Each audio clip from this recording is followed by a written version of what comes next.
Finishing up in the 5th position, Shane Van Gisbergen jumped out of his Chevy Silverado back here as he sets his helmet down on the back tailgate of this one. And, you know, the early part of this race, you kind of fell back a little bit. Yep. Did the truck come alive late for you? What happened? No, we just unfortunately didn't have the speed all day, but it wasn't through lack of trying. Thanks to the Nice guys, we gave it a big go, but yeah, just didn't have the speed. But then at the end, we were on tyres and placed myself in some good spots on restarts and managed to get through. But P3 is a pretty good result. What did you learn on this track today with these new limits that's going to help you the rest of the weekend? Just the restarts are carnage now. You really got to protect and park it up early and get yourself on the inside, so it kind of worked well for us. All right, he's building a notebook for the rest of the weekend. That's Shane Van Gisbergen. He finishes up in the 3rd spot. We'll check in finally here with Daniel Emmerich. He brings it home in the 4th position here, and you guys had a really good, consistent afternoon, it seemed like, with that truck, but down the final stretch, restarts were key. You guys go hand yourself back up there. How about that run? Yeah, it was, man, honestly, just a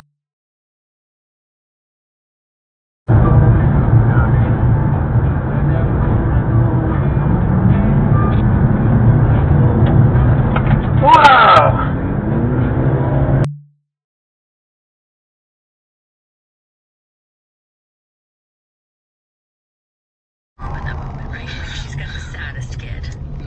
And both parents. Yeah. Like the saddest Billy who's missed this broken-hearted little and shit. pain. What the fuck happened there? And then also your brother Tough being like, times. hey.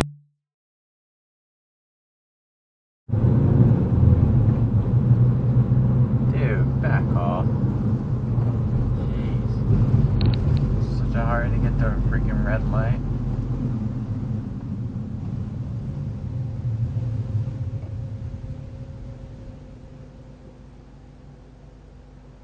What?